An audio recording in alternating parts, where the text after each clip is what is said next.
वैसे तो साक्षी murder case में कई ऐसे चेहरे हैं जो उसके मर्डर के वक्त ही बेनकाब हो गए। करीब 17 लोगों की मौजूदगी के बीच साक्षी को मौत के घाट उतार दिया गया। 20 साल के साहिल ने 16 साल की साक्षी को करीब 20 बार चाकू मारा।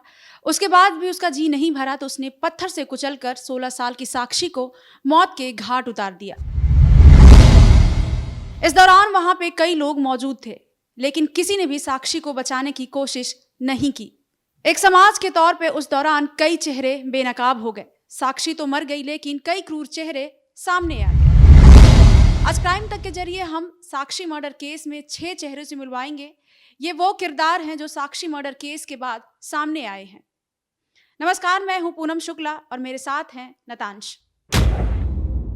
किरदार नंबर 1 है साहिल। साहिल खान इस कहानी का वो कैरेक्टर है जिसके आगे पीछे ये कहानी घूम रही है, यानी कि साक्षी का हत्यारा। इसने करीब 2 हफ्ते की प्लानिंग के बाद साक्षी को मौत के घाट उतारा है। यही नहीं, उस साक्षी को मारने के लिए इसने करीब 15 दिन पहले हरिद्वार से एक धारदार चाकू भी खरीदा।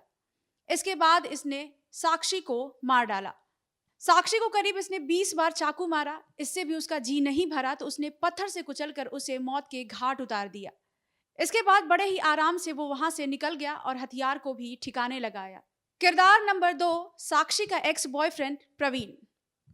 साहिल से मिलने से पहले साक्षी की दोस्ती प्रवीण से थी, लेकिन उनका ब्रेकअप हो गया। उसके बाद वो साहिल के साथ रिलेशन में आ गई। साहिल को शक था कि अब साक्षी फिर से अपने एक्स बॉयफ्रेंड प्रवीण के पास वापस लौट गई है। इसी शक में उसने साक्षी को मौत के घाट उतार दिया। प्रवीण वो व्यक्ति है जिसके नाम का टैटू साक्षी के हाथ में मिला है। पुलिस की जांच में यह भी खुलासा हुआ है कि प्रवीण जो है इस वक्त जौनपुर में है। जल्द ही पुलिस उसे पूछताछ के लिए दिल्ली बुला सकती है। किरदार नंबर 3 से रूबरू करवाएंगे नतांश। जी हाँ, जैसा कि पूनम ने ब्रीफ किया हमको, हम आपको कुछ 6 ऐसे किरदारों के बारे में बताएंगे जिनका डायरेक्ट और इनडायरेक्ट कनेक्शन इस जो पूरी वारदात है जिसने दिल्ली को दहला दिया, और साथ ही एज ए सोसाइटी हमको क्या कितनी इनसेंसिटिव हम हो गए हैं उसके बारे में भी हमको कितनी इम्प्रूवमेंट करने की ज़रूरत है उस बारे में हमको बताया। तो आपको हम कुछ ऐसे 6 किरदारों के बारे में बताते हैं। सबसे पहले तो जो साहिल था उसके बारे में पूनम ने खुद आपको बताया। उसके बाद इसके अंदर प्रवीण जो एक्स बॉयफ्रेंड था साक्षी का, उसके बारे में उसने बताया। और उसके साथ ही इसके अंदर जो नंबर 3 पे आती है वो है नीतू। नीतू के बारे में जानना आपके लिए इसलिए ज़्यादा ज़रूरी हो जाता है क्योंकि Neetu is one of the best friend of Sakshi. क्योंकि वो जो साक्षी थी, जो शाहबाद डेयरी का जो एरिया है रोहिणी में, वो वहीं पे रह रही थी उसी के साथ। और ये क्यों रह रही थी आप सोच रहे होंगे कि साक्षी का खुद का घर था और वो सेपरेट रह रही थी और एक भला बॉय एक फ्रेंड उसके घर पे आके क्यों रह रही थी। तो आपको मैं बताऊं, सबसे पहली बात जो उसके एक तो 2 रीजंस है। क्योंकि वो जो साक्षी थी उसकी एक खास दोस्त थी नीतू, इसलिए वो वहां पे आई थी। और साथ ही उसका दूसरा रीजन ये है क्योंकि जो नीतू का पति था वो एक कुख्यात अपराधी था उस एरिया का, और वो उसको कंसोल करने के लिए जो तिहाड़ जेल में जैसे ही उसकी कैदी मतलब बतौर कैदी वो जब वहां पे भर्ती हुआ तो उसके बाद उसने उसको घर पे बुला लिया। और जो नीतू थी वो साक्षी के साथ उसके घर में शाहबाद डेयरी एरिया में रहने लगी। तो ये 2 रीजंस थे, एक क्योंकि वो उसकी फ्रेंड थी और दूसरा क्योंकि उसका जो पति था वो तिहाड़ में बतौर कैदी रह रहा था और इस वजह से शाहबाद डेयरी एरिया में वो उसके साथ रहने लगी थी।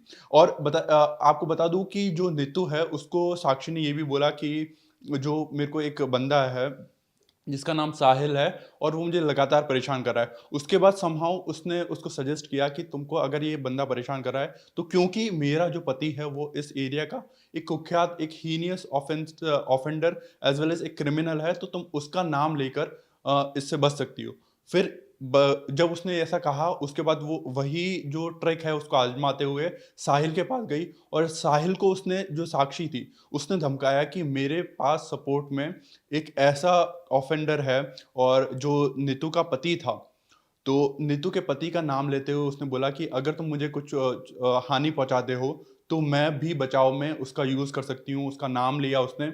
तो ये जो थी एक अहम कैडी थी। बकायदा जो साक्षी के माँ बाप थे उन्होंने जब वारदात के बाद हम पहुंचे, हमारी टीम वहां पे पहुंची, तो उन्होंने भी यही बताया कि जो नीतू थी उसने कहीं न कहीं वो वहाँ पे आके रह रही थी और उसके पति के ज़रिए इस पूरी वारदात में एक अपना साइड रखी थी। हम दोनों की ज़्यादा बनती थी, चक्कर में मेरे पास रहती थी। कल की क्या घटना हुई? कल की ये घटना थी सर, कल मेरे बेटे का बर्थडे था, तो ये तैयारी वैयारी कर रही थी, शॉपिंग करने गई थी कपड़े वपड़े लेने।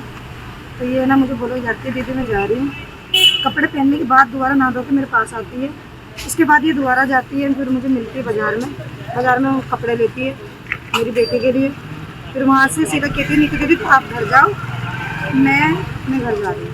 वो भावना के पास जा रही हूँ, मतलब भावना नाम की दोस्त है हमारी, उनके पास गई थी वो।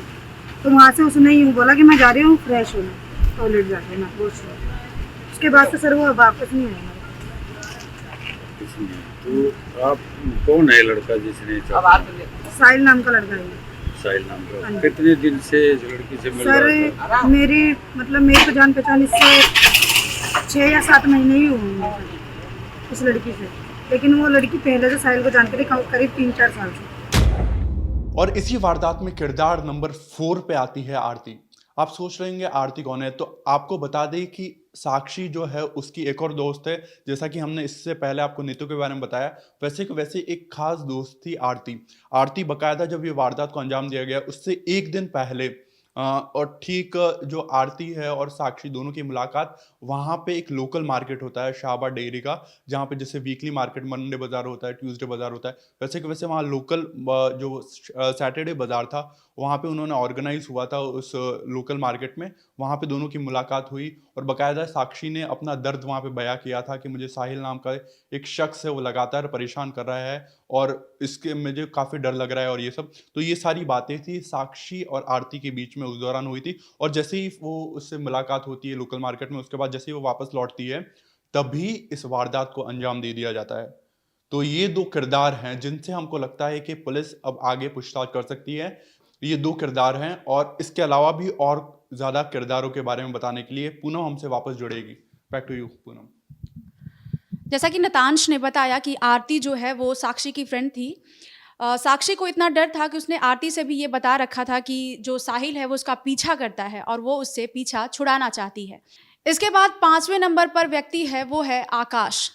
आप इस वीडियो को देखिए। इस वीडियो में ब्लैक टी शर्ट में दिख रहा ये व्यक्ति आकाश है, जो नीली टी शर्ट पहने हुए साहिल से बात कर रहा है।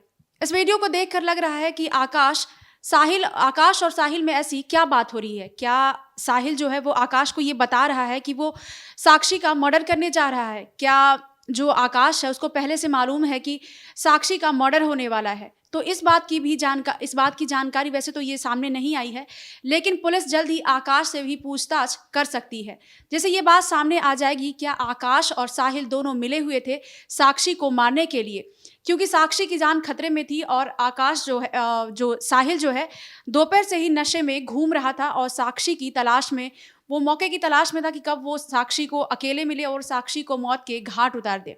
इसके बाद वो रात को 9 बजे उधर जाता है और आकाश से मिलता है और दोनों की बातें होती हैं, जिसके बाद ऐसा लगता है कि साहिल जो है आकाश से बात कर रहा है कि वो साक्षी को मारने वाला है। हालांकि इस बात की अभी तक तस्दीक नहीं हो पाई है, जांच के बाद ही पता चलेगा कि आकाश पहले से ये चीज़ें जानता था या नहीं जानता था। इसके अलावा मैं आपको बता दूं कि 6ठे नंबर पर जो व्यक्ति है उसका नाम है अजय उर्फ झबरू। जैसा कि हमने कल क्राइम तक के जरिए भी आपको सुनाया था कि झबरू ने कहा था कि साक्षी जो है वो उसके पास आई थी कि साहिल उसका पीछा करता है, वो उसे परेशान करता है और वो साक्षी की मदद करने के लिए साहिल को उसने धमकी दी थी। उसने कहा था कि तू इससे दूर रह, इसको परेशान मत कर, तेरे घर में माँ बहन नहीं है क्या? इस दौरान हमारे पास झबरू की बाइट भी है जो आपको हम सुनाएंगे कि उसमें अजय उर्फ झबरू ने क्या कुछ कहा था। इस दौरान उसने जो साक्षी का मर्डर है ये साहिल, उसके लिए फांसी की मांग भी की थी। अच्छा, उसके पहले नहीं मेरे पास मदद मांगने आई थी। क्या मदद मांगी? ये मदद मांगने आई थी कि मेरे को एक लड़का टॉर्चर कर रहा है, मेरे को उससे बचाओ। ठीक है, तो मैं उस लड़के के पास गया था साक्षी को लेके कि भाई इसको टॉर्चर मत करो। तो अगले दिन उसने सोचा होगा कि झबरू के साथ इसका कोई रिलेशन चक्कर है, उसने साक्षी को मार दिया 28 तारीख को। और अब मेरा यही कहना है उस लड़के को फांसी दिलाओ, पर जो तुम्हारे अंदर दम है तो साहिल क्या बोला था आपको? एग्जैक्टली क्या बोला था? मेरे को ये बोलता कि ये लड़का मेरे को परेशान कर रहा है, मोस्ट वांटेड बता रहा है, टॉर्चर कर रहा है, फोनों पे गाली गलौज जो भी है मेरे को पता नहीं चला। तो यही बात थी। आप साहिल को पहले से जानते साहिल को मैं नहीं तो जानता। साहिल के पास जब आप गए साक्षी को लेकर के तो क्या बोला साहिल ने? साहिल ने कुछ नहीं बोला, साक्षी ने बोला कि ये लड़का मेरे को टॉर्चर करता है। तो मैंने पूछा भाई तू क्यों परेशान कर रहा है, ये बात सुनने में आ रहा है। साहिल 27 तारीख को ही बात अच्छी क्या झगड़ा हुआ था? झगड़ा कुछ नहीं हुआ, उसने कुछ जवाब नहीं दिया। मैंने ही बोला था कि भाई लड़की को परेशान मत करो, ये भी किसी की बहन बेटी है, बस इतना कह के हम आ गए थे। कितने बजे की बात है? 27 तारीख? ये पता नहीं, शायद 8, साढ़े 8, 9 बजे की बात है। अच्छा, साक्षी आपके पास क्यों आई मदद मांगने? वो आपको जानती थी या? क्योंकि मेरे को भावना जानती थी, तो भावना के साथ आई थी। भावना कौन है? भावना मेरे साथ की फ्रेंड है। अच्छा, अच्छी फ्रेंड है, इसलिए वो आपसे मदद। बस अब भाई सारे मेरी सुन लो, इसको फांसी दिला दो तुम्हारे बस की हो तो। ये वो 6 किरदार हैं जिसके बारे में मैंने बताया और बाकी की जानकारी आपको नतांश देंगे। जी हाँ, जैसा कि पूनम ने बताया, जबरू का जो कैरेक्टर था वो काफ़ी इंटरेस्टिंग था। वो एज अ फ्रेंड कुछ भी करने के लिए तैयार था अपनी दोस्त के लिए, पर अनफॉर्चुनेटली वो कुछ कर पाता उससे पहले ही इस वारदात को अंजाम दे दिया गया। उससे पहले उसने एक बार बाकायदा उसको धमकी भी दी थी, बट शायद वो एक अच्छी प्रैक्टिकल अप्लाई नहीं हो पाई और कुछ ऐसा हो नहीं पाया कि जिसके अंदर एक सॉल्यूशन निकल के सामने आए। लेकिन ये जो 6 किरदार थे उसने का कहीं ना कहीं डायरेक्ट या इनडायरेक्ट कनेक्शन इस पूरी वारदात से है, और हमको ऐसा लगता है, विद फैक्ट्स हम बात कर रहे हैं, कि बहुत जल्द ही पुलिस इनसे पूछताछ कर भी सकती है। और एक और आपको मैं बात बता दूं, एक इंटरेस्टिंग जो स्टोरी है जो हमारे सामने आई, कि जैसे इंस्टाग्राम पे जैसे साहिल था, उसने अपना वन साइडेड लव था, क्योंकि वो लगातार इग्नोर कर रही थी साक्षी, और वो नहीं चाहता था कि ऐसा कुछ हो, इसलिए उसने उसकी जितनी भी फ्रेंड्स थी उनको बोला था कि तुम कॉन्स्टेंटली मेरी प्रोफाइल पे अगर मैं कोई भी पिक्चर या कुछ भी वीडियो वगैरह अपलोड करता हूँ तो तुम हमको तुरंत इस पर कमेंट कर दो, ताकि इससे जो साक्षी मेरी प्रोफाइल जब स्टॉक करेगी तो उसको कहीं ना कहीं जेलस फील होगा। तो ये एक ऐसी चीज थी जो एक वन साइडेड लव था उसका, और उसी के चलते वो इतना पागल हो चुका था और उसने इतनी हीनियस जो वारदात थी उसका अंजाम दिया। इस केस से जुड़े जो भी जरूरी अपडेट रहते हैं हम आप तक पहुंचाते रहेंगे। देखते रहिए क्राइम तक। धन्यवाद।